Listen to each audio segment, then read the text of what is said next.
Figured might as well make it interesting. I've already been to North Dakota. I got to do something a little bit more interesting for the second time, so who knows what's going to happen. What I want to talk about tonight is some topics related to this book of mine, Nullification. And I've got a bit of an uphill battle ahead of me. Perhaps not with you folks in this room. But I'm going to be taking some unpopular positions, but yet arguing for them vigorously. And I hope people who agree with me and disagree with me will be listening in, because we need to be having this conversation as civilized adults here in the United States facing intractable problems.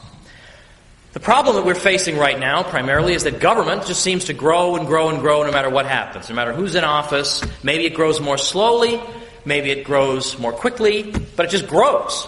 And we all know that. And as we go through the motions of opposing it, we sort of go through these motions with a sense of dreary inevitability, that no matter what we do, the thing is just going to keep on growing. So I want to look at that in light of the 10th Amendment, the Constitution, and liberty in general, what we can do about this. What I can't do tonight is persuade you that the federal government is out of control. I take for granted that people in this room get that it's sort of obvious. I don't have time to go into that. I assume you get that. We have a government that is completely contemptuous of the very idea of constitutional limits on its authority. As far as they're concerned, the Constitution exists to make sure we have a presidential election every 4 years, so we can choose between two plastic men every 4 years. That's why it's there. And it's there to make sure that the senators serve 6-year terms, and so on and so forth. But we should remember that the British Constitution, which has been around a long time, is an unwritten document. And they have all those things. They've spelled out what offices have what year terms, and so on and so forth. You don't need a written constitution for that. What you need a written constitution for is the limitation of government. That's the only reason to have a constitution, not for these structural things. You can have that as a matter of tradition, unwritten. We have a written constitution for the purpose of limiting government. And yet, it's going to be a long night. Because I got much better zingers than that one in store for you guys. But we all know now, it's sort of too easy, right? To throw out Nancy Pelosi's name, it's almost too easy, right? It's like an easy, boo line or applause line or whatever. But when Nancy Pelosi was asked, look, I'm just curious. I just want to know, where in the Constitution do you get the authority to pass this health care bill? I just want to know, right? It seems like as a citizen I'm entitled to ask that question. And her response was to laugh and ask the questioner twice, "Are you serious?" and then move on to the next question. So notice, Her Imperial Majesty thinks that she can get away with not... I would have understood even if she had given like a dumb answer or a really lame answer or an easily refuted answer or anything like that. She gives no answer whatsoever. And in fact feels put out by the question. Well, that indicates something's wrong. I don't care where you are in the political spectrum. That should indicate to you that something is wrong. The Constitution doesn't just belong to the people in this room. It belongs to every American. Every American should want to know, why is that simple question treated with such contempt? When it's a question that Thomas Jefferson and so many people we admire in American history would have asked as a matter of course. Now, we get told an awful lot that people like us are unreasonable. We want to stick to the strict letter of the Constitution. Don't we know that this is a living, breathing Constitution that changes with the times, man? All right, let's go into that before we get any further. Let's go into this living, breathing Constitution thing. I was on the radio the other day, and one of the people on the radio said to me, a friend of mine said the other day that if you, the radio host, had been in charge, you with your strict construction of the Constitution, why, women would never have had the vote, they were told. The person was told. Well, how do women get the vote? Through a constitutional amendment. Nobody objects to the idea of constitutional amendments, given that the idea of constitutional amendments happens to be in the Constitution. How could you support the Constitution and not support that mechanism when it happens to be in there? We're not objecting to constitutional amendments when we object to a living, breathing Constitution. What are we objecting to?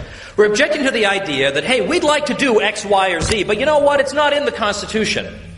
But, gosh, it would be a real pain to put it in the Constitution, so let's just go ahead and do it anyway. That's what we're objecting to. That is the problem. I mean, imagine somebody in the middle of a poker game saying, now wait a minute, my 2 pair beats your full house because I've decided this is a living, breathing poker game that changes with the times. Who would accept that? This is an absurdity. Amendments are fine. The problem comes when, as Jefferson said, you turn the Constitution into a blank piece of paper. You allow it to, you pretend that it authorizes practically everything. Well, then what was the point of having it? Why did we go to all the trouble of drafting it?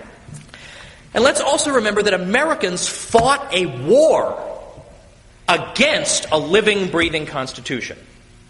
That was the War for Independence. What kind of Constitution did the British have? Did they have a written document, a single written document we could all refer to? No. They had an unwritten Constitution that consisted of custom and tradition. The trouble with it was that what was protected one day was attacked the next day. It was very hard for Americans to have their liberties protected under a regime like that. And so we fought against that, and we're determined to establish a written Constitution so that from now on we could say, now wait a minute, the government does not have this power, and I don't care that today is September 26th and yesterday was September 25th. That doesn't matter.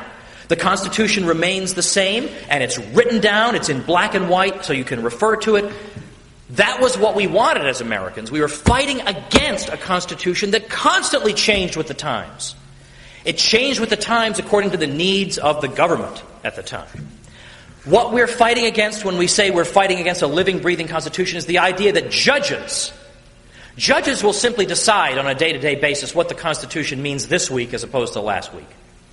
That a bunch of unelected, politically well-connected lawyers, which is really all these people are. I mean, forget the superstitious reverence we're supposed to show for them. Waving incense in front of them and bowing down. They're just politically well-connected lawyers.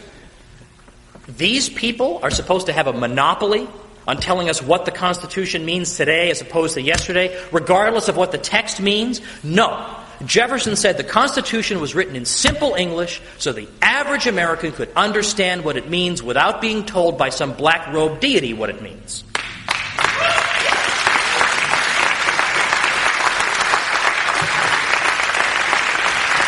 Now, it does not help that we were all taught in 7th grade that don't worry about what the federal government is doing. All of it's allowed in the Constitution. Because we've got an elastic clause, so-called, the necessary and proper clause. We've got a general welfare clause. We've got a commerce clause. Well, those things I'm not going to talk about tonight, although Chapter 2 of my book, Nullification, gives you the idea of what these things really were supposed to mean. It's not that hard to figure out. I mean, it's not like we have to consult tea leaves or tarot cards. I mean, we can look at the state ratifying conventions and what people thought they were getting themselves into. And nobody, and I mean nobody, thought that the general welfare clause meant the federal government could do anything it thinks will be for the welfare of the people. No one would have agreed with that. Every tyrant who ever lived has claimed that his tyranny was in the interest of the people. No one would have gone for that. And when you look at all the proposed amendments that came out in the first few years to amend the Constitution, and of course we got the Bill of Rights out of that, we don't get one amendment saying, now wait a minute, we better clarify this general welfare clause or the federal government will be able to do anything it wants to. No, because everybody understood it can't possibly mean the federal government can do anything it wants. If it did mean that, said James Madison, who knows a little something about the Constitution, I think, if it did mean that, why does the Constitution bother to list the federal government's powers? If it has all the powers necessary to make us happy and healthy and wealthy and wise, why do you bother then listing, oh, by the way, you can also build buildings and you can also raise armies and so on. Like, why would you bother listing those? Those would be included under just do whatever you think will benefit us. Of course it doesn't mean that. These sorts of interpretations, though, have been foisted on the American people to the point where everyone assumes that more or less the federal government is probably just doing what's good for us and there's no constitutional objection. And a lot of people who want to fight against a federal government that feels like it's an imposition even to have to answer our questions about where its constitutional authority is coming from. A lot of people feel like they've tried everything. I've gone out, I've talked to my friends and neighbors, I've handed out pocket constitutions, I've sponsored conferences, I've written articles, I've written letters to the... I've done it all. What's left to do? And of course the usual political response is, well, just keep on voting for people who give pretty speeches and that'll solve it. Well, if that would have solved it, we wouldn't have had this, but it would have been solved 100 years ago. The problem is people give wonderful speeches. I don't dispute that. And then 10 minutes later, they stab you in the back. And to me, that is the best part of the Tea Party movement. Now, there are some parts of the Tea Party movement that are already bought and paid for, but there are some independent parts of that Tea Party movement. Like the parts of that Tea Party movement that voted Bob Bennett out of his Senate seat in Utah, even though he was a Republican, because he voted for the bailouts. And the head of the Utah Tea Party was on CNN, and the CNN reporter, of course, is horrified at this, because the whole establishment told us those bailouts were for our own good. We peons aren't even entitled to an opinion on the bailouts. And they asked the head of the Utah Tea Party, do you think it's fair that a man's career should end with one vote? And the answer was beautiful. His career will end with that vote. Perfect. That is exactly the correct answer. Well, there are some people in the Tea Parties who feel like, I have been taken advantage of enough. I've been taken advantage of by people who give speeches in which they try to appeal to my values, and then they get in office and they stab me in the back from day one, and they expect me back home to clap my hands. Well, I'm not doing it anymore.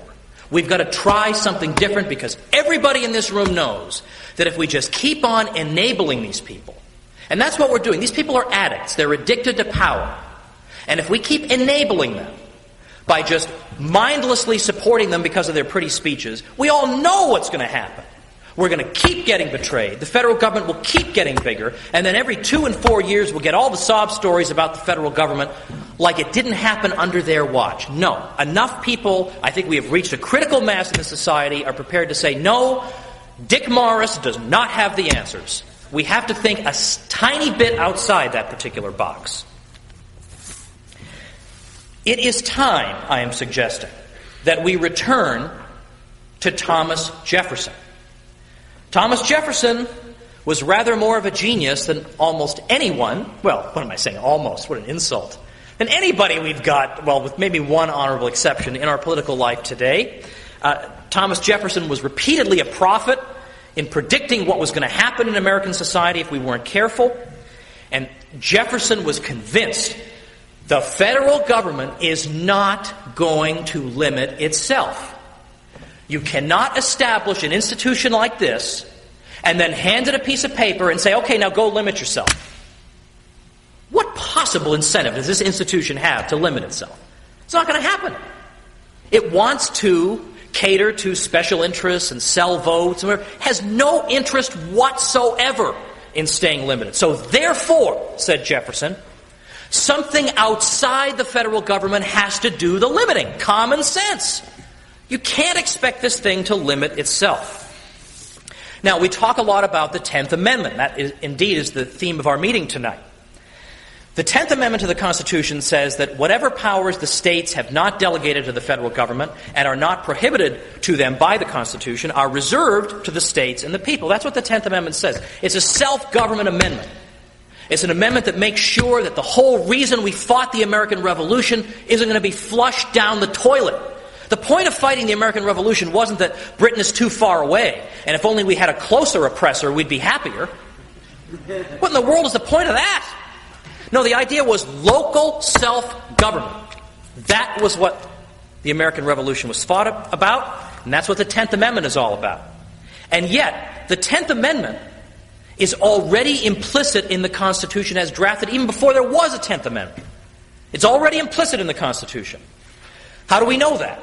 Well, we take James Madison's advice and we look for our interpretation of the Constitution to the state ratifying conventions. What did the people who voted on this document think they were getting themselves into? This is a general legal principle.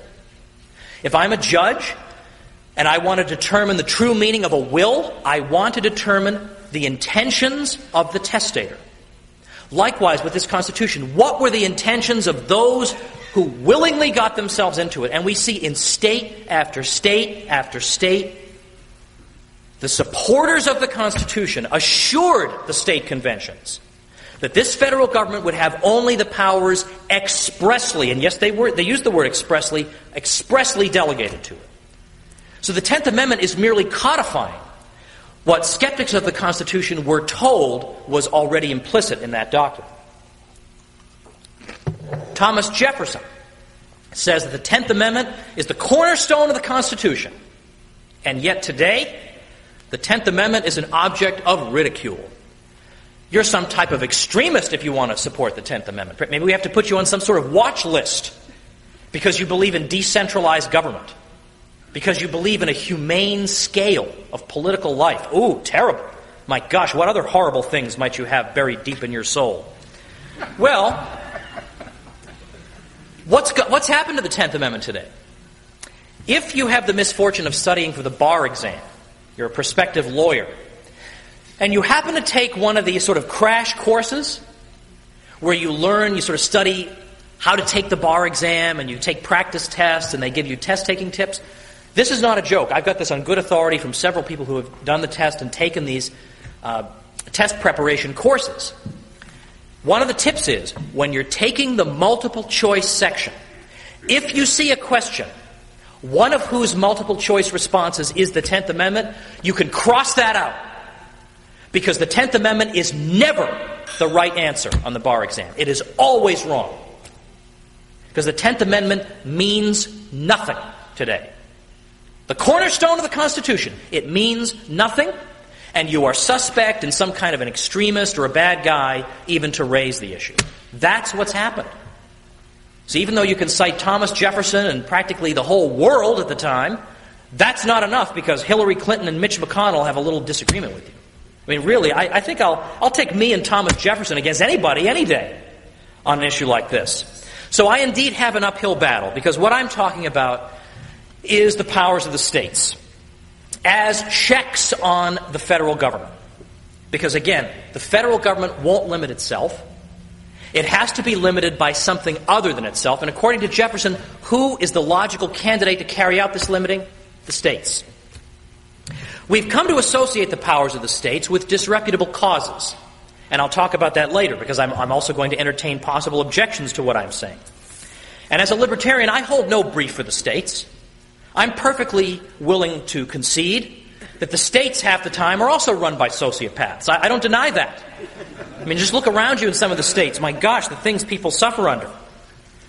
But the point is, by thinking this way, by taking this sort of seventh grade view of American history and adopting it as the official view with a little trademark symbol beside it, much important American history has simply fallen down the Orwellian memory hole. People think states' rights, well, that's all about slavery. Well, we'll talk about that later. Slavery was never defended by means of the mechanism that I'm going to propose to you tonight. So this is entirely mythological. But when we think in terms of the states as being something stupid that you would want to support, I mean, again, only a would-be oppressor would ever turn to the states. We all know that everything progressive comes from the federal government, blah, blah, blah, blah, blah. It becomes impossible to understand, even to understand our own founding fathers then. Were they just stupid rubes? I mean, can't we at least try to show enough sympathy for them to get inside their heads and understand why they believed what they believe? We have fallen victim to a suffocating nationalism that looks superstitiously to one city to govern 300 million people. And we never stop to think about the dehumanizing assumptions we're making. Why should 300 million diverse people be governed by one city and have precious little input into the laws that govern their lives? Why is this question never even raised? It's not raised on the left, it's not raised on the right, it's not talked about. Oh, we have lots of time to talk about trivial issues that involve nothing. Plenty of time for that. Fundamental issues? Never. Not to be raised. Citizen, you are not entitled to an opinion on such questions because such questions are not supposed to be considered. The left is the worst offender of all, of course, because when you look back in the old days, I mean, there are times when you actually long for the older style left. Kirkpatrick Sale, who's still alive, has been writing books for decades, and he wrote a book years and years, decades ago, called Human Scale. And a lot of what's in Human Scale is something you would expect from the left. You know, business is too big, this is too big. But he also says political units have grown too big. It is possible for political units to be too big, to get to a point at which they become dysfunctional. And in order for us to live on a human scale, they need to be scaled back so that we can live a humane existence. Well, this kind of thinking has completely disappeared from the left. The left now, their view is, we got to do whatever the central authority tells us. And if you dispute that, well, again, we got to put you on the watch list. Remember when the left used to ask, question authority? Remember, that was their slogan, question authority. You know, see, to me, that has a better ring to it than shut up and obey, which is their new slogan. So let's start with some history. Let's look at 1798, seminal year, critical year in American history. Because in that year, the Alien and Sedition Acts were passed. And among other things, that legislation said that it was a crime to criticize the president or Congress. A crime. You could go to jail for it. And indeed, newspaper editors went to jail. A U.S. congressman who fought in the war for independence, who risked his life for the independence of this country, went to jail because he thought John Adams was a little pompous. Well, gee, so does half the world, for heaven's sake. He goes to jail for this. His own constituents took up a collection to pay his fine, and they re-elected him to Congress from jail. Isn't that beautiful? To heck with that stupid law. Now let's remember, this was at a time when in the old days, the way elections worked was if you get the top number of votes, you're the top vote getter, you become the president. And if you're the second highest vote getter, you become the vice president. Oh. Well, it leads to a lot of interesting odd couple sort of scenarios, doesn't it? I mean, right, you got John Adams and James Madison in the same, John Adams and Thomas Jefferson in the same administration. Funny. Well, notice the way the Sedition Act is worded. If you criticize the president, you're in big trouble. If you criticize the Congress, you're in big trouble. Notice they skipped somebody. Thomas Jefferson, you can criticize him all you want, nothing happens. Well, Jefferson, wasn't a dummy, so he kind of noticed that there seemed to be rather a partisan flavor to this legislation. So he writes to James Madison about this. They strike up a correspondence. They say, my gosh, what in the world is happening to this country? The Constitution was ratified 10 freaking years ago, and already this is going on? I mean, I'm pretty sure the Constitution forbids this. I'm pretty sure. What do we do about it? And I know you would love to read the correspondence between Jefferson and Madison at a time of constitutional crisis. We'd all love to read that correspondence, but you know why we can't read it? Because it doesn't exist. And you know why it doesn't exist? Because Thomas Jefferson, the Vice President of the United States, was concerned that his mail was being opened and tampered with. The Vice President was not safe in expressing his own opinions. And he said, I know not which is worse, that I should fear to express my opinions, or that my country should tolerate such a state of things. Well, what they did decide to do was to propose a series of resolutions to the legislature of Virginia, and then Jefferson originally attended the legislature of North Carolina, but by a series of interesting happenstances, it turned out to be the legislature of Kentucky. These documents became known as the Virginia and Kentucky Resolutions of 1798, and the principles on which they are based became known as the Principles of 98. Now you read them, and in the Virginia Resolutions of 1798, drafted by James Madison, it says that when the federal government goes beyond its constitutional powers, the states are duty-bound to resist. Duty-bound to resist. Not, flip a coin and if it comes up heads, you should resist. Duty-bound to resist. Now, for anybody who, by the way, if there's anybody watching who says, now wait a minute, didn't Madison retract that 32 years later or something? I address that in the book, and the arguments for that are not very strong. I rather suggest this is the effects of advanced age taking over Madison, because I've got huge evidence regarding this. But duty-bound to resist. Thomas Jefferson drafts the Kentucky Resolutions of 1798. In his original draft, he says, what is the rightful remedy when the federal government goes beyond its constitutional powers? Do we just vote them out? Well, voting them out might work if they've done something unwise. But if they do something illegal, they do something unconstitutional, well, then they've done something. If they pass an unconstitutional law, it's not a law at all. if it violates the Constitution, it's not a law at all. So how can we enforce it? How can we wait 2 years till there's an election or whatever? We might all be in jail by then for all we know. And secondly, elections don't always solve things. You might have noticed people sometimes vote for bad guys in elections. That doesn't necessarily solve the problem. No, what we need to do is take action immediately. And what is that action? Well, Jefferson said in his original draft that a nullification of the unconstitutional laws is the rightful remedy. And in follow-up resolutions the following year, the Kentucky legislature adopted that formulation. A nullification is the rightful remedy. So this isn't something we made up in this room, or I made this up, or I got drunk last night and thought, wouldn't this be neat? This comes out of Jefferson. In 1800, early 1800, we get what's called the Report of 1800, sometimes called the Virginia Report or Madison's Report. James Madison composes a report, a follow-up report, following up on the Virginia resolutions of 1798. And in that report, he reiterates those principles and he says, we need to have a remedy for when even the judicial branch betrays us. Because we're told, well, let the courts decide. Aren't the courts there to decide? Well, the thing is, the courts are not composed of infallible human beings. Because there is no such thing. Moreover, the courts are themselves part of the problem in Jefferson's view. Jefferson's view was the federal courts are going to typically rubber stamp what the federal government does. Well, hello, there he is, a prophet, number 1587, incident of his prophecies. Of course, that's exactly what's happened. I mean, look today. Look, what do the federal courts do today? Are they studiously monitoring the federal government? No, apparently they're all done with that. Now they spend all their time going after the states. Because they've already gone after all the unconstitutional federal laws. I mean, it's a joke. And Jefferson knew it was a joke at the time. He said, how could the federal courts be impartial arbiters in disputes over power between the federal government and the states when they're part of the federal government? If I'm having a dispute with you, and I say, I've got just the person to adjudicate this dispute, my mother. Wouldn't you think you were sort of being had? Now, that's not to say that my mother would never side with you. Once in a while she might.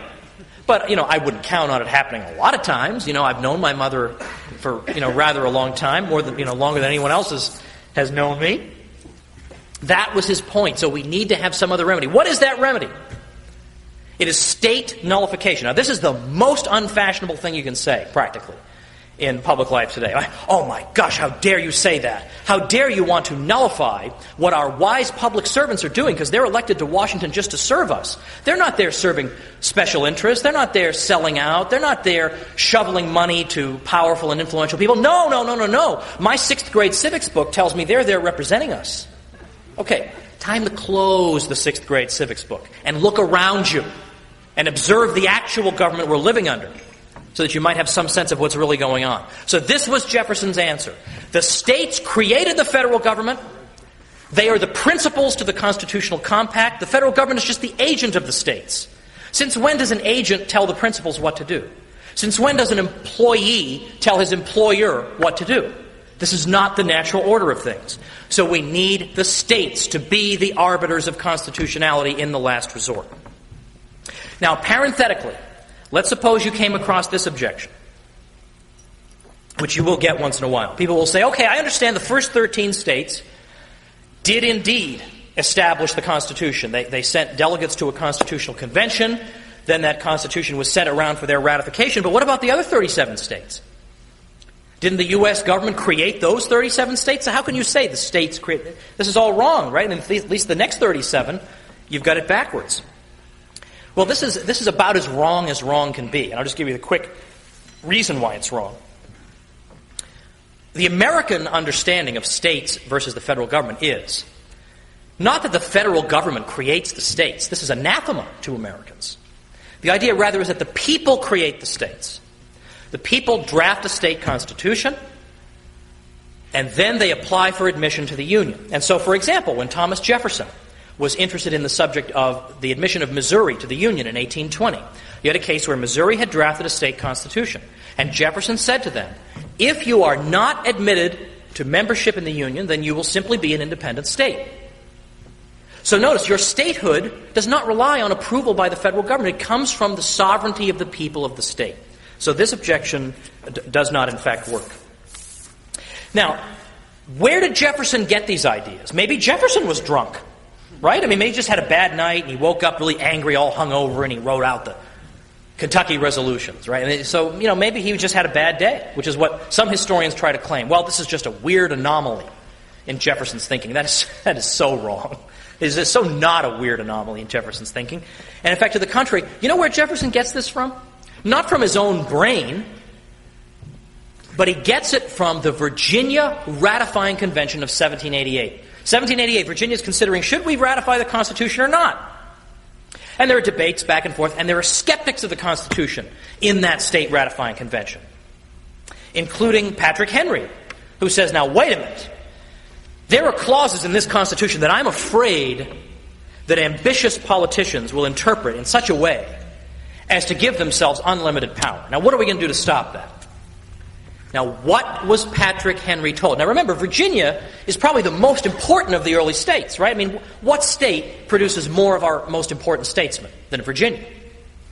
What is Patrick Henry told? Well, there was a 5-man commission that was given the task of drafting the document by which Virginia would ratify the Constitution. So this 5-man commission is, kind of important. Edmund Randolph, future Attorney General, sitting on that commission. And he says to Patrick Henry, don't worry. This federal government is going to be a very limited government. It's going to be limited to those powers that are expressly delegated to it. So again, he uses the phrase expressly delegated. This is not a phrase you or I made up. So again, it's a limited government. George Nicholas, who becomes the first Attorney General of Kentucky, says, oh, and by the way, what happens if the federal government reaches for some additional power that is not granted to it in Article 1, Section 8 of the Constitution? What happens then? He assured his fellow Virginians, well, what happens then is that Virginia is exonerated from this supplementary power because we never consented to it. We're consenting only to the powers listed in Article 1, Section 8. So don't worry. If the federal government goes beyond, in some statute that it passes, the powers delegated to it, all we need to do is point to that statute and say, not in Virginia. Well, that's pretty darn close to state nullification. And even with that assurance given to them by the most significant members of that ratifying convention, they still barely voted to ratify the Constitution. Now, all the things I've told you thus far are available in sources that are easily consulted. The proceedings of the state ratifying convention of Virginia are sitting there collecting dust on library shelves. You can look at my book, Nullification, look up the footnotes, and track it for yourselves. This is all sitting there. How many school kids learn this stuff? Could we round it off to 0, perhaps? Nothing. You hear crickets in the background. It said absolutely nothing. Now, one thing we get told, because lately some states have started to revive talk about state nullification, and of course the political establishment has just reacted the way they would to the return of Godzilla. Like, oh my gosh, who do these uppity people think they are? I mean, we haven't approved this idea. How dare they think it? And so one of the things we get told is, no, you can't support this idea that the states can refuse to enforce an unconstitutional law, that they should just sit back and wait till the year 2850 when there's a good Supreme Court and whatever. That's a strategy they should pursue. We get told that all the time. But yet, the argument they make is, look at 1798, 1799. What did other states say about the Virginia and Kentucky resolutions? And the states that responded to those resolutions, that advocated nullification, those states, like a lot of northern states, for example, were appalled at Virginia and Kentucky and said, how dare you resist the federal government? And so we're told, for example, there's a law professor, Sanford Levinson, who was appalled that the idea of nullification was raised in the Texas gubernatorial race. Who are these uppity citizens who think they can stand up to their wise overlords who graduated from Harvard and are ruling them from Washington? How dare they? And Levinson wrote this article saying, look, northern states were dead set against these documents. So, I guess they're just stupid. Okay, I'm going to leave it to you as to whether we're dealing with malice or ignorance. Because let's look at why. Let's investigate why did those northern states oppose Virginia and Kentucky's resistance to laws that clearly violated the First Amendment. Why were they against them? Read what they said. Again, these documents are sitting right there. What does Massachusetts say? My home state. Massachusetts says the Sedition Act that makes it a crime punishable by imprisonment to criticize the President and Congress, and to criticize them, by the way, in terms that today we would consider incredibly restrained. Massachusetts said this is a wise law. This is good and wise. Well, Massachusetts was dominated by Federalists, and guess which party dominated Washington at that time? Of course, the Federalists. So, of course, Massachusetts is against people resisting this. They support the law, as did countless other northern states, as I show in the book. So don't come around and tell me that the validity of the Virginia and Kentucky resolutions depends on states that are so constitutionally brain dead that they think not only is it constitutionally acceptable, but it's positively wise to impose a law putting people in jail for saying John Adams is a pompous jerk. I'm supposed to rethink Virginia and Kentucky for standing up to this? That makes me respect them all the more. Don't tell me about these objections from the northern states, especially when you leave out of the discussion, as of course Professor Levinson does, predictably, what were the northern states doing just 10 years later? 10 freaking years later. What are they doing? They are appealing to these principles of 1798 to resist what they deemed to be an unconstitutional embargo imposed on their shipping that was destroying their maritime economy, and the unconstitutional searches and seizures that were imposed on their ships. Interesting. So suddenly, these principles are okay. But this is left out of the discussion. Well, actions speak louder than words. I don't care what they said in 1798, 1799. I don't care about some letter they wrote. I care about what they did. And when they were faced with a federal government they thought was out of control, they said, no, we're not going along. The Frankenstein monster does not tell Dr. Frankenstein what to do. We are not going along. And there is example after example of this, again, that I chronicle in the book. This is history that has fallen down the Orwellian memory hole. However, thanks to the internet and all of you good folks who are determined to learn the truth, who don't want to learn some comic book version of American history, who are willing to concede that maybe they learned the wrong thing or an incomplete version of American history in 4th grade, you people happen to have very long, retractable arms. You can reach down into that Orwellian memory hole and pull out parts of American history that we're supposed to forget. We're not even supposed to know about them, much less discuss them. Now, some people will say, one objection, isn't this all about slavery? Every time you talk about the states, it's all really about slavery. Because a lot of Americans today are sitting around the dinner table thinking, how could I bring slavery back? Because that seems like something really desirable and politically feasible. So let me get the pro-slavery constituency going. I mean, how much of an emotional hypochondriac could you be to think that slavery is something anyone would want to see return or has anything whatsoever to do with this? But okay, I can understand people think states' rights means slavery. I understand that because, again, we all learned that in junior high. Everybody learned that. Well, as I've just shown you, the northern states used these principles of 98 for perfectly honorable purposes. They used the states to resist unconstitutional laws by the federal government. And indeed, Jefferson and Madison were urging resistance by the states to unconstitutional laws, none of which had anything whatsoever to do with slavery. And to the contrary, not only was nullification never, and I mean never, used to defend slavery, it was used to fight against slavery. If you look at the northern states, particularly after the Fugitive Slave Act of 1850, a lot of them are doing everything in their power to obstruct the enforcement of that unspeakable law. Now, you may say that required northern states to return runaway slaves to their masters. Now, you may say, now, wait a minute, Woods. Isn't there a fugitive slave clause in the Constitution? Regrettable though it may be, isn't it in fact in there? Well, there is indeed, but many northern states thought that that does not mean the federal government can use any means whatsoever to go after runaway slaves. There were states that said, you know what, we don't like and we object to the idea that some southern slave owner could come into our state and say, here's a physical description of the slave that ran away from my plantation. And, hey, you know what? That guy over there kind of looks like him. I think I'll take him with me. A lot of states said, you know what? I have a funny feeling that system is open to a teensy-weensy bit of abuse. And as states, we have the responsibility to protect our people against potential kidnapping. So no one is being taken out of this state without being given a jury trial first. And there was no state that was more heroic in this than Wisconsin, whose legislature in 1859 quoted Thomas Jefferson's Kentucky resolutions of 1798 and the follow-up ones of 1799, 60 years after they were drafted, to say that we are not obligated to enforce an unconstitutional law, and indeed we are obligated to resist it.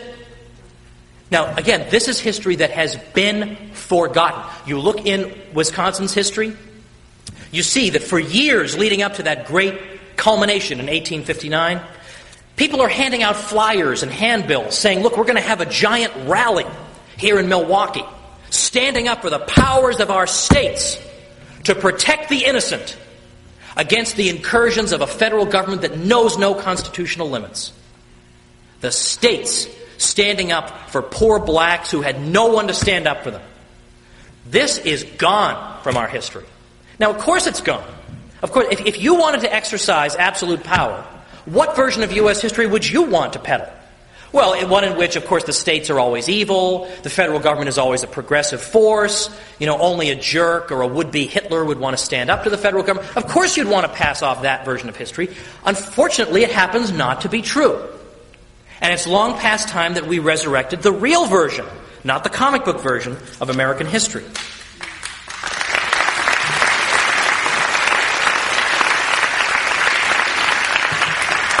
In fact, look at South Carolina's Ordinance of Secession, December 20th, 1860.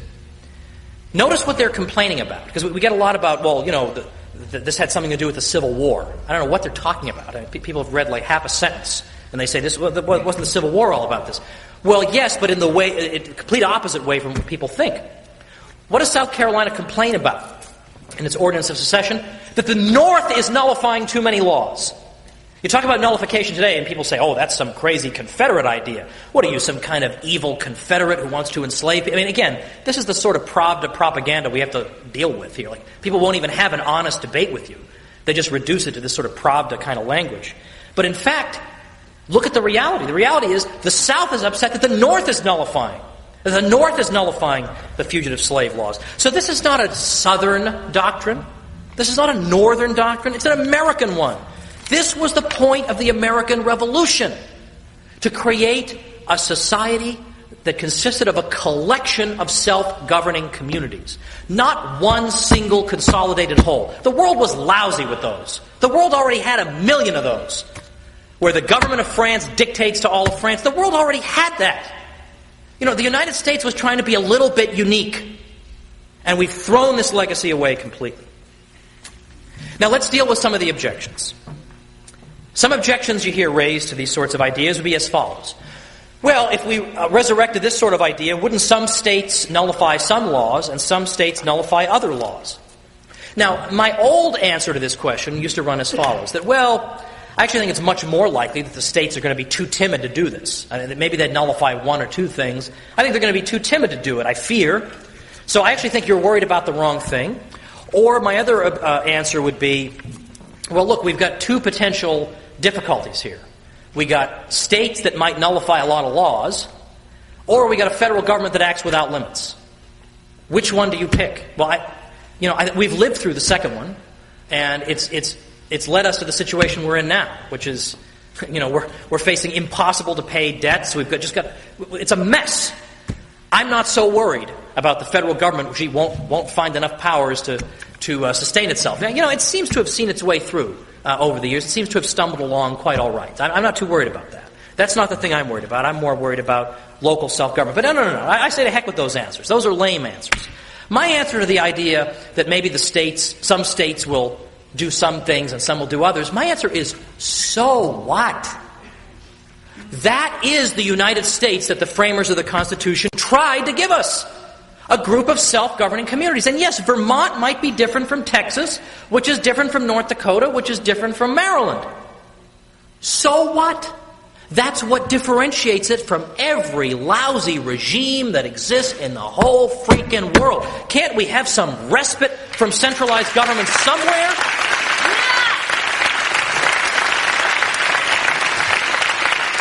And moreover, I would say to people on the progressive left that you and we should be having the arguments we're having face to face, like gentlemen, at the state level, instead of delegating everything to some institution hundreds of miles away that doesn't know anything about us, doesn't care about us. I mean, you really think the U.S. Senate is really concerned about us? I mean, what winds up happening is that the U.S. federal government winds up doing things that nobody's happy with. A genuine progressive, I'm not talking about the phony balonies on MSNBC.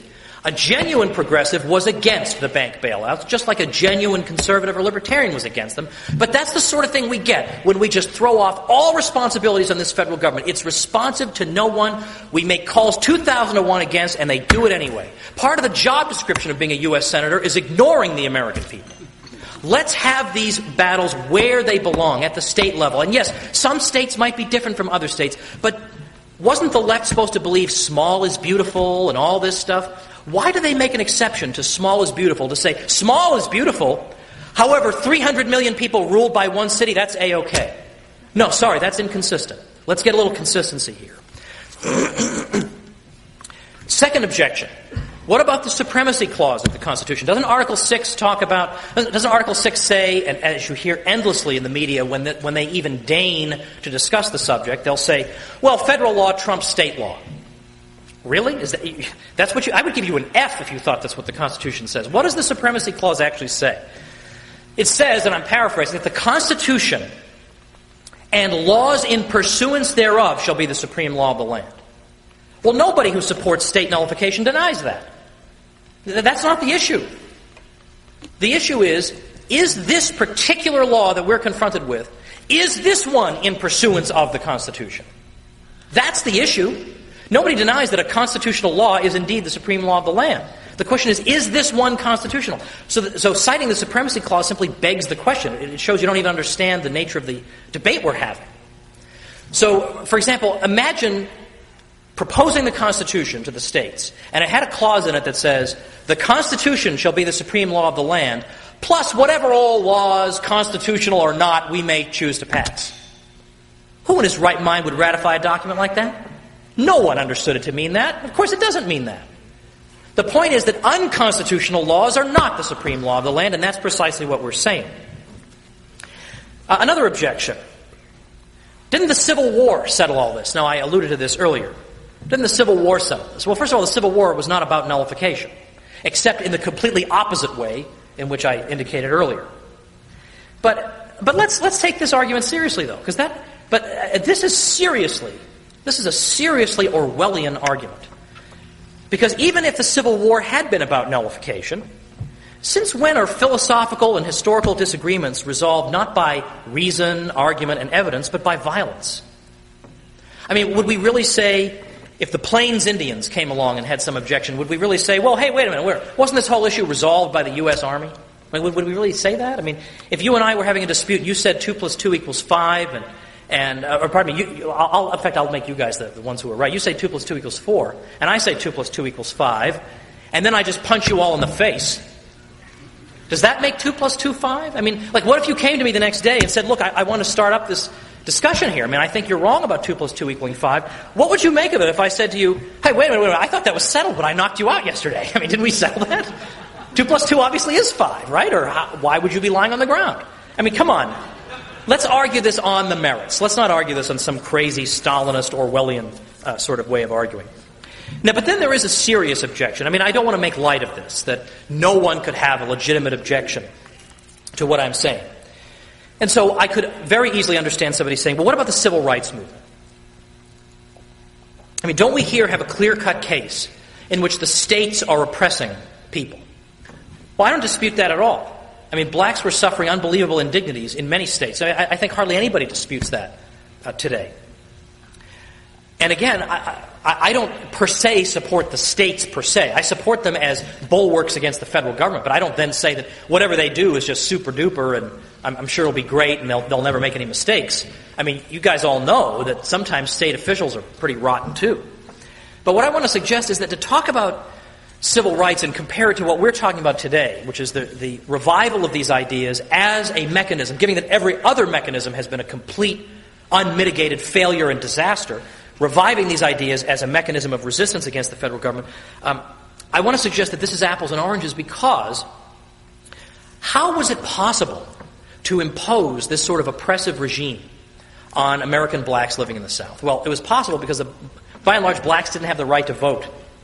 So they're not a voting bloc, so it's very easy to ignore them, to spit on them, to treat them like garbage, and so on. Very easy to do that. It's very interesting to note, Michael Klarman is a professor at the University of Virginia. He wrote a book that won the Bancroft Prize, which is awarded by Columbia University. And in that book, talking about these very issues, he noted that when the Brown versus Board of Education decision was decided in 1954, it was not in the wake of this decision that things began to change in the South. Things moved very slowly in the wake of that decision. When did things really begin to change?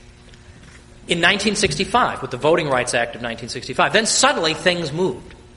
So now everybody's got the right to vote. The constitutional remedy to that problem was indeed applied. So I think it is not fair to say, well, today the same sort of thing would happen. How? In fact, look at the past 30 years, past 3 decades. Look at the demographics. What section of the country have American blacks been moving to? Have they been moving to New York and Philadelphia? No, like most Americans, they've been getting the heck out of those places. No, where have they been going? They've been going to the South consistently. What section of the country is the only one in which a majority of blacks polled say they believe they are treated fairly? It's the South.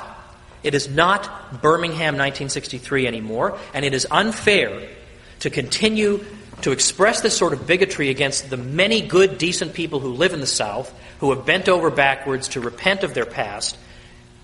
We cannot consistently live in 1963. Things have progressed. Things have indeed changed. It is simply unacceptable for people, a lot of them on the left, to continue assuming the worst motives about people who disagree with them. To simply assume that anybody who supports the rights of the states is an evil oppressor. Oh, thank you. Who spends his time, you got 10 spare minutes and you sit and think, gosh, what could I do to oppress minorities? That's how they actually think. People like us think. Why do they think that? Why do they refuse to give us the moral benefit of the doubt? That is not fair. And moreover, nobody seriously thinks that the real threats to American liberty today are coming from Boise, Idaho. They are coming from Washington, D.C. in a million different forms, and we all know it. Moreover, if states' rights were merely a mechanism of oppression, then why has every tyrant who ever lived opposed them? Why was the biggest opponent of states' rights of the whole 20th century Hitler? Now, if you read Mein Kampf, which I guess a lot of us probably don't do, but if you flip through to the states' rights section, you will find that Hitler is really not going for this idea at all. Hitler's argument is, look, I want to impose the Nazi ideology on the whole country. I don't care about your crummy state boundaries. I don't want these stupid states' rights. That would be an obstacle to the spread of the Nazi philosophy. So to heck with it. That's how tyrants speak. Just think. Are the prospects for liberty better or worse if you have one giant jurisdiction or you have a group of small competing jurisdictions? Think of how liberty came to Europe in the modern period. Historians have long wondered, why was it that in Western Europe, first anywhere in the world, that we began to see sustained economic growth as we move into the modern period? Why do we see that there? Is it merely a coincidence? And a great many historians have reached this consensus regarding what is sometimes referred to as the European miracle. The reason is this, that when the Roman Empire fell, no continent-wide empire emerged to take its place. So Europe was characterized by a patchwork of tiny little jurisdictions. So if any one of those jurisdictions became too oppressive, you could just move 5 feet away and be under the jurisdiction of somebody else. So what incentive does that give the people who rule those tiny places? Not to be too oppressive, because you're going to lose your whole tax base. Everybody's just going to get the heck out of there.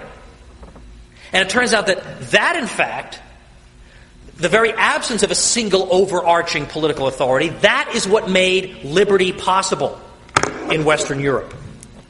Again, this is stuff that is just gone. It's forgotten. But this is real. This exists. I mean, you can look at reputable historians who point all this out. And yet, since the age of nationalism and the rise of large, so-called indivisible nation-states, citizens of these regimes have been taught to believe that political centralization is a self-justifying goal, an end in itself. We never even think outside these suffocating intellectual constraints. 300 million people ruled by one city? Sure. Only a crank would object to that. Or how about this? How about this sort of thing that no one ever thinks about? We focus on all the trivial issues that the New York Times wants us to waste our time about. But fundamental things, never. So, for example, wouldn't the world have been better off if Germany had indeed remained a group of decentralized collection of states? I mean, who is such a fanatical nationalist as to say, nope, Germany had to be centralized, and the Holocaust and the 50 million deaths of World War II was just the price we had to pay? Who would be so morally stunted as to say something like that? But we never even consider this question. Centralization is an end in itself, and we'll just deal with the consequences. Well, the 20th century shows us what the consequences are. And it's totalitarian revolutions and total war and genocide. Why does this institution deserve the benefit of the doubt? And why is it that people on the left and the right who support political decentralization, why are they on the defensive? People who support this institution, the modern centralized state, which is the most murderous, the most lethal institution that has ever existed in history, should, in a sane world, be the ones on the moral defensive. No monarch ever had the power that 20th century leaders have enjoyed. These monarchs were hemmed in by competing social authorities, provinces, states, churches, each of which had rights and liberties of its own that they were prepared to defend. Society was broken up into multiple power centers, whereas today every one of us takes for granted, because it is the consensus of modern political philosophy, it is the consensus of our political establishment, that it was good for all this to be swept aside, and that society must be organized with a single irresistible power at the center. But again, look at the destruction, the piles of corpses that no monarch could ever have had the power to get away with. So hemmed in was he by competing power centers, instead of the single irresistible power center that we are convinced is the only way society can be organized. Why? Why do we react so violently, repeating cliches from 7th grade when another way of thinking is raised? Why is it so hard to see what should be clear as day, that we should not give the moral benefit of the doubt to this institution? As I said, the U.S. was not intended to be just another run-of-the-mill centralized state. It was supposed to be a collection of self-governing communities. In fact, it used to be customary in the United States and Europe to say the United States are a wonderful place to live. Are a wonderful place to live. The emphasis being on the plurality of self-governing communities. Again, given that the world was lousy with centralized states. We already have 1 million of those. We don't need another one. But instead we are governed by, let's call it what it is, a centralized plutocracy that I can't believe really an authentic progressive, of which there seem to be like 7 left, or a traditional conservative or libertarian could support. This institution needs to be limited by something outside itself, and that is what Jefferson intended with nullification. Now, what I also propose is that as a supplement to nullification, because nullification cannot answer all our problems, needless to say, but how about this? It's not the same thing, but it bears a family resemblance. What if we had this rule? That if a simple majority of the states, so 26 states, and it doesn't matter the mechanism they use, it could be their attorney general, it could be their state legislature, it could be a popular referendum, the method doesn't matter. But if 26 states declared that a federal law was unconstitutional, it would therefore be repealed. Now imagine if we had that reform.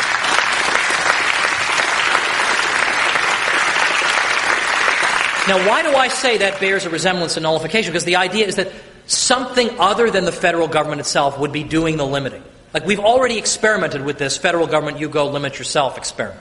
That didn't work, and Jefferson warned us it wouldn't work, and, for the zillionth time he was right. Why don't we try this? Why don't we at least talk about this? Now, I'm happy to say, things that I've been talking about, I did indeed put in the book Nullification. A lot of you have copies. I'm very glad for the endorsements I have on the back cover, because this is, again, this is not in the mainstream, so-called, right? And we're all supposed to bow before the mainstream. Ooh, pardon me, right? I've diverged from what Newsweek tells me I'm allowed to think. Oh, heaven forbid. But so it is particularly brave for people to endorse a book like this. But by the way, I think that the book is just common sense. But today, common sense is like crazy wacko, whereas crazy wacko has become mainstream. So it's a upside-down, topsy-turvy world. But it's nice to see Walter Williams endorsing this, who's Rush Limbaugh's sit-in host, great professor of economics. The most fearless man on television, Judge Andrew Napolitano, of course, doesn't hesitate to endorse this at all. And, of course, Congressman Goldwater himself. It's a great honor to have him as well. A lot of people on conservative radio and whatever are hesitating to talk about this. Now, as it picks up, and I've been all over the country, and there are state legislatures so ready to go with this. But once it picks up, all these radio hosts will pretend that they were driving the bandwagon all along. You can be sure of that. But the momentum is building across the country. 5 years ago, when the Real ID Act was passed, and this was something that fiscal conservatives and civil libertarians joined hands against, about 24 states basically said, well, we're just not doing this. So, what are you going to do? You're going to send in the tanks to 24 states? Come on. What are you going to do? And so it was either this year or last year, Janet Napolitano, no relation to the heroic judge, of course, Janet Napolitano said, the reason that the Real ID Act failed is that the states refused to go along with it. Wonderful. A model for the future indeed.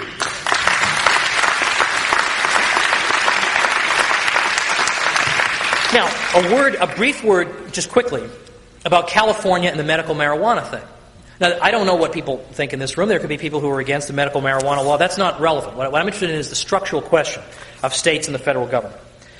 It's interesting that when that subject of California's medical marijuana law went to the Supreme Court, 3 of the most conservative states in the Union, I think it was Alabama, Mississippi, and Louisiana, actually filed amicus briefs in support of California.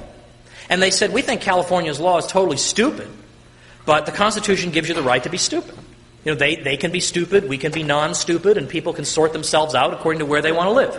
So even conservative states were saying, look, they clearly under the Constitution, some states are going to do some things we don't like. They do have the power to do this. But what's interesting is the Supreme Court said to California, you can't do this. And then later the Ninth Circuit said, when they tried to retry the case on different grounds, Ninth Circuit said, you can't do this. The Justice Department said, you can't do this. California said, well, thanks for letting us know, and they kept on doing it.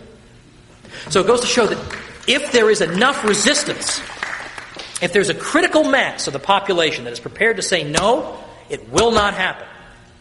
Now, in my book, Nullification, I give the example of Wisconsin in the 1850s. They repeatedly defied the U.S. Supreme Court that they believed was engaged in unbelievable crimes against individual liberty. And they said, no, in this state, maybe we're going to lose in the long run, but we're going to fight a heroic fight on behalf of individual liberty in the state of Wisconsin.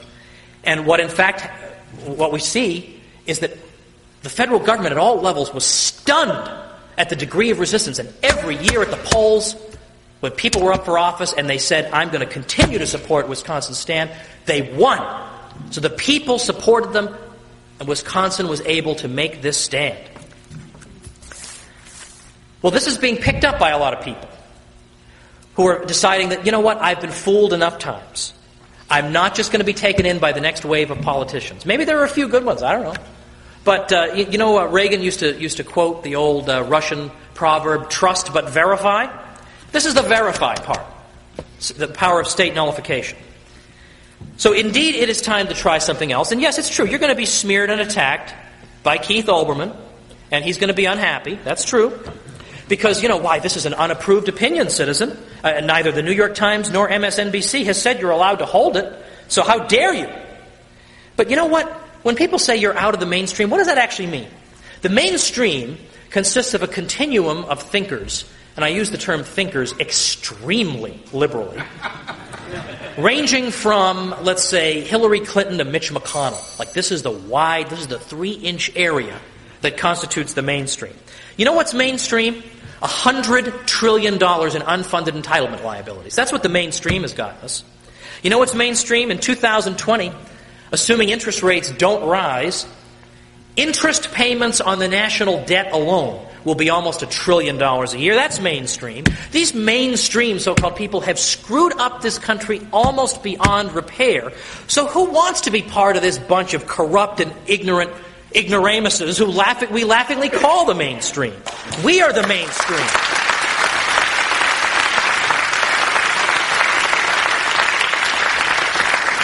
We are the ones who make the common sense observation that if something cannot continue forever, it won't. And indeed, what the federal government has done and all its fancy programs are going to come to an end, and it's going to be ugly because no one's prepared for it. Everybody believes that the experts are in charge and somehow everything will turn out all right. Everybody models himself after Homer Simpson the day he has to take his nuclear physics exam, in which his test-taking strategy is that the day of the test, I will hide under some coats and hope that somehow everything works out. Well, it ain't. It ain't going to work out. The mainstream has set us up for an economic disaster. And that's leaving out all the other fiascos, non-economic fiascos we have to deal with. So yeah, you're going to be called lots of names by people who feel threatened by ideas that they didn't learn in 6th grade. You may have to stand against Chris Matthews and Dick Morris. You may have to stand against the establishment left and the establishment right. But, my friends, in so standing, you will be standing with Thomas Jefferson. And that is never a lonely place to be. Thank you very much.